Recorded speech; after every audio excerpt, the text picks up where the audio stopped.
4 قسم کے لوگوں سے تعبیر نہ کروائیں. اچھا. جاہل سے نہ کروائیں, دشمن سے نہ کروائیں, کم عقل بیوقوف آدمی سے نہ کروائیں, صحیح. عورت سے بھی نہیں. اچھا.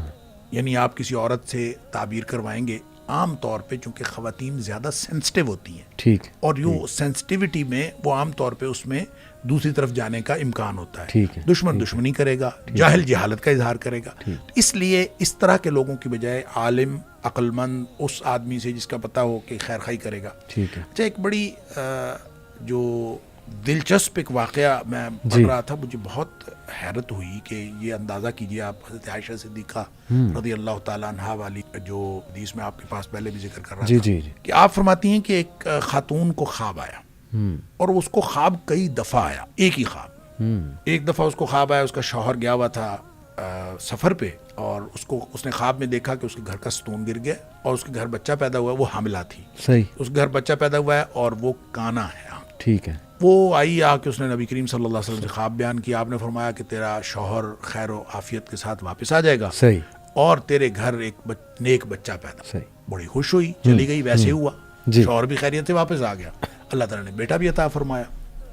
پھر کہتے ہیں کہ اس نے کچھ عرصہ بعد پھر یہی خواب دیکھا, اور پھر وہی سچویشن تھی, وہ حاملہ بھی تھی اور اس کا شوہر گیا ہوا تھا. نبی کریم صلی اللہ علیہ وسلم نے پھر اس کی وہی تعبیر فرمائی. صحیح. تیسری دفعہ حضرت عائشہ صدیقہ رضی اللہ تعالیٰ فرماتی ہیں کہ پھر وہ خاتون آئی ایک دفعہ, نبی کریم صلی اللہ علیہ وسلم گھر پہ تشریف فرما نہیں تھے, تو اس نے کہا میں نے خواب دیکھا ہے اور میں نے خواب بتانا ہے نبی کریم صلی اللہ علیہ وسلم. صحیح. حضرت عائشہ صدیقہ رضی اللہ تعالیٰ نے فرماتی میں نے اس سے اصرار کیا کہ مجھے بتاؤ. وہ کہتی نہیں, میں نے تو اللہ کے رسول صلی اللہ علیہ وسلم کو بتانا. صحیح. تو بہرحال اصرار کے بعد اس نے بتا دیا, اور سیم خواب تھا, سیم سچویشن تھی, اس کا شوہر گیا ہوا تھا. اور حضرت عائشہ صدیقہ رضی اللہ تعالیٰ نے فرماتی میں نے سوچا ابھی ستون گر گیا ہے گھر کا, اور بچہ کانا پیدا ہوا ہے, تو میں نے اس کی تعبیر کی کہ تمہارا شوہر فوت ہو جائے گا اور تمہارے گھر فاسق و فاجر بچہ پیدا ہوگا. تو وہ فرماتی ہیں ایسے ہی ہوا کہ اس کا شوہر فوت ہو گیا اور اس کے گھر بچہ پیدا ہوا, اور وہ ٹھیک نہیں تھا.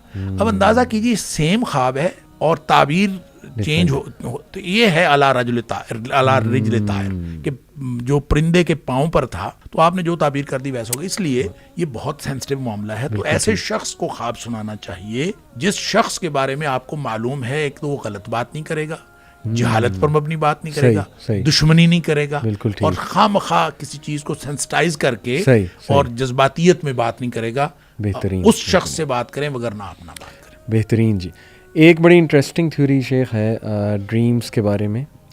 کچھ لوگ کہتے ہیں کہ ہماری جو روحیں ہیں, جیسے آپ نے بھی شروع میں بیان کیا اور قرآن سے بھی ثابت ہے, اللہ سبحانہ تعالیٰ روح جو ہے وہ اللہ کے پاس چلی جاتی جب ہم سوتے ہیں, قرآن مجید سے بھی ہے. تو وہ کہتے ہیں کہ یہ روح جو بھی اس کا سفر ہے, جو بھی وہ کر رہی ہے عالم ارواح میں یا جہاں بھی وہ گئی ہے, جیسے کسی فوت شدہ بندے سے ملاقات ہوتی ہے تو اس کی روح سے واقعی ہی ملاقات ہو رہی ہے. اس میں کتنی حقیقت ہے کہ کیا یہ روح کے ایکسپیرینسز کو ہم خواب کہتے ہیں؟ دیکھیں, یہ دو باتیں اس میں ہو سکتی ہیں. نبی کریم صلی اللہ علیہ وسلم نے ایسی کوئی بات تو نہیں فرمائی, لیکن یہ دو باتیں اس میں ہو سکتی. ایک بات تو یہ ہو سکتی ہے کہ واقعتاً روح وہ ایکسپیرینس کر رہی ہو.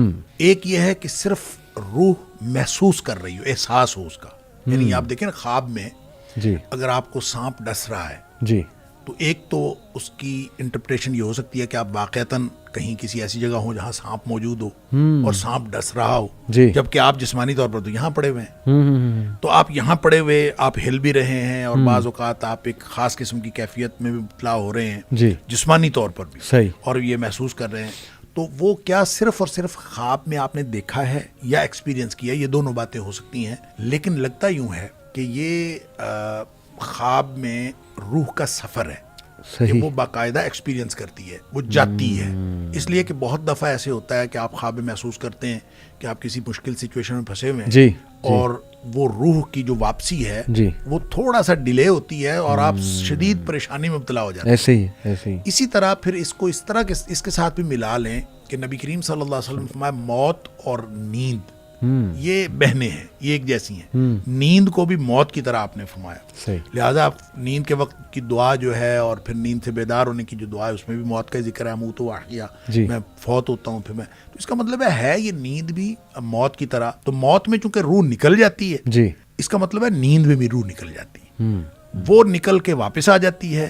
وہاں جب موت کے وقت جب نکلتی ہے تو پھر وہ واپس نہیں آتی. یہی فرق ہے. اور وہ جو حدیث میں دعا کے الفاظ ہیں کہ ان امسکت نفسی بسمک ربی وضعت جنبی وبک ارفعہ ان امسکت نفسی فرحمها وان ارسلتها فاحفظها بما تحفظ به عبادك الصالحین. اس سے بھی پتہ یہ چلتا ہے, اس کا معنی یہ ہے کہ اللہ میں تیرے نام پہ یہ پہلو رکھ رہا ہوں, اور اگر تو میری روح کو روک لے, صحیح ان امسکت نفسی, اگر تو نے اس کو روک لیا تو پھر اس کے اوپر رحم کرنا. وان ارسلتها, اور اگر اس کو چھوڑ دیا, اٹ مینس کہ یہ کہیں گئی ہے. صحیح. ٹھیک ہے, یہ کسی اور دنیا میں گئی ہے.